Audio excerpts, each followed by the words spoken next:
اللہ الرحمن الرحیم۔ السلام علیکم ورحمۃ اللہ وبرکاتہ۔ ایک ہندو بیان کرتا ہے کہ میرا نام شیوا سلوم ہے۔ میں ہندوستان میں یو پی کا رہنے والا ہوں۔ ہمارے گاؤں میں چند گھر مسلمانوں کے بھی ہیں۔ یہاں بسنے والے مسلمان دنیاوی لحاظ سے تعلیم یافتہ بالکل بھی نہیں ہیں، لہٰذا وہ لوگ بس کھیتی باڑی یا مزدوری کر کے اپنا پیٹ پالتے ہیں، جس کی وجہ سے ان کے مالی حالات بھی کچھ زیادہ اچھے نہیں ہیں۔ انہی چند گنے چنے مسلمانوں میں سے ایک بشر نام کا آدمی تھا جس نے اپنی گدھا گاڑی بنا رکھی تھی۔ وہ گدھا گاڑی پر مزدوری کر کے رزق کماتا اور اپنا اور اپنے گھر والوں کا پیٹ پالتا تھا۔ اس کے علاوہ صاحب استطاعت لوگوں کو چھوڑ کر باقی لوگوں کے لیے یہ گدھا گاڑی بطور ایمبولینس اور ایمرجنسی سواری بھی استعمال ہوتی تھی۔ بشر نے چہرے پر داڑھی سجا رکھی تھی، مگر پورے گاؤں میں وہ واحد شخص تھا جو عید پر بھی مسجد نہیں جاتا تھا۔ میں نے اسے کبھی نماز پڑھتے ہوئے نہیں دیکھا، البتہ ویسے ہر وقت سر پر عمامہ اور ہاتھ میں تسبیح لیے رکھتا تھا۔ اس کے ہونٹ ہلتے رہتے تھے، جس سے صاف ظاہر ہوتا تھا کہ وہ کچھ نہ کچھ ذکر کرنے میں مصروف ہے۔ میں نے ایک دن اس کو اپنے گھر مزدوری کے لیے بلایا تو اس سے مسجد نہ جانے کی وجہ پوچھ ہی لی۔ میری بات سن کر وہ شخص یوں سمجھے رو پڑا اور کہا، شاید اللہ تعالیٰ کو منظور نہیں کہ میں اس کے آگے سجدہ کروں۔ مجھے گردوں کی پرابلم ہے، جس کی وجہ سے میرا چھوٹا پیشاب پر قابو نہیں رہتا۔ ہر وقت قطرے نکلتے رہتے ہیں، جبکہ مسجد جانے کے لیے بندے اور لباس کا پاک صاف ہونا بہت ضروری ہے۔ یہ بات کرتے ہوئے بشر کے چہرے پر افسوس، رنج و ملال اور بے بسی کے سارے نظارے نظر آ رہے تھے۔ خیر، اس نے اپنا کام مکمل کیا، مزدوری لی اور گھر کو چل دیا۔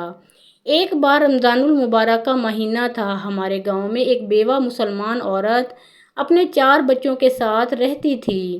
بڑے 2 بچے جوانی کی دہلیز پر تھے۔ عورت گھر کے کام کاج کرنے میں مصروف تھی کہ اسے کرنٹ لگا اور وہ چل بسی۔ اس کی موت کے بعد پتہ چلا کہ اس کے گھر تو سحری میں کھانے تک کو کچھ نہیں تھا۔ کفن دفن اور قبر وغیرہ کے لیے اخراجات کہاں سے آئیں گے؟ تمام مسلمانوں نے حتی المقدور کوشش کی اور چندہ جمع کیا، مگر وہ پیسے بامشکل قبرستان کی کمیٹی سے قبر خریدنے کے بن سکے۔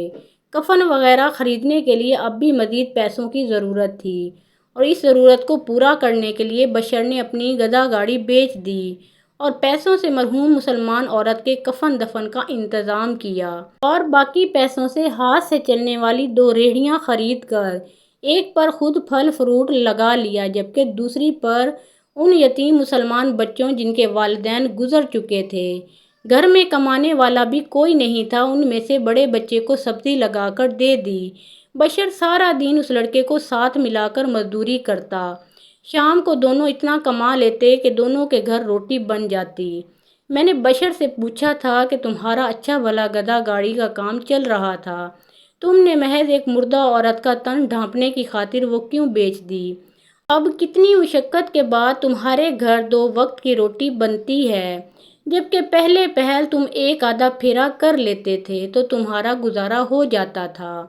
میری بات سن کر وہ مسکرایا تھا، مگر اس کی آنکھوں سے آنسو بہہ نکلے تھے۔ اس نے کہا تھا کہ امت مسلمہ کی اس بیٹی کا کفن میری گدھا گاڑی اور میرے گھر والوں کی پیٹ پوجا سے کہیں زیادہ ضروری تھا، لہٰذا میں نے وہی کیا، اور میرے اللہ تعالیٰ کا وعدہ ہے کہ رمضان میں کیے گئے اچھے عمل کا اجر کئی گنا زیادہ ملتا ہے۔ اس لیے اللہ تعالیٰ نے چاہا تو اللہ تعالیٰ میرے لیے کوئی بہتر سبب پیدا کر دیں گے۔ بشر کے جواب سے میں اتنا زیادہ متاثر ہوا کہ مزید کوئی سوال نہ کر سکا، اور پھر میں نے اپنی آنکھوں سے حالات بدلتے دیکھے۔ میں نے دیکھا کہ ریہڑی بان بشر نے اسی یتیم بچے کے ساتھ مل کر ایک دکان کرائے پر لی۔ اس دکان میں سبزی و پھل فروٹ لگائے۔ کچھ ہی سالوں میں وہ دکان انہوں نے خرید لی، اور پھر ہر سال ایک دکان میں اضافہ ہوتا گیا۔ جوں جوں بشر کے کاروبار میں اضافہ ہوتا گیا، توں مسلمانوں کے حالات بھی بہتر ہوتے گئے، یہاں تک کہ ہمارے قریبی شہر کی سبز منڈی پر پھل فروٹ کے بڑے تاجر مسلمان بن گئے۔ تمام مسلمان باروزگار تھے اور ان کے بچے تعلیم حاصل کر رہے تھے۔ میں نے دیکھا کہ وہی مسلمان جو سارے مل کر بھی ایک عورت کے لیے کفن نہیں خرید سکے تھے۔ آج جب بشر فوت ہوا تو قبرستان کی کمیٹی کے پاس کئی غریب مسلمانوں کی قبروں کے لیے ایڈوانس پیسے جمع تھے۔ کئی لوگوں کے کفن کے لیے رقم موجود تھی۔ یقیناً بشر کی موت کے بعد ہمارے گاؤں سے کبھی امت مسلمہ کی کوئی بھی بیٹی بغیر کفن کے قبر میں نہیں اترے گی اور نہ ہی کفن کی خاطر در در پر جانا پڑے گا۔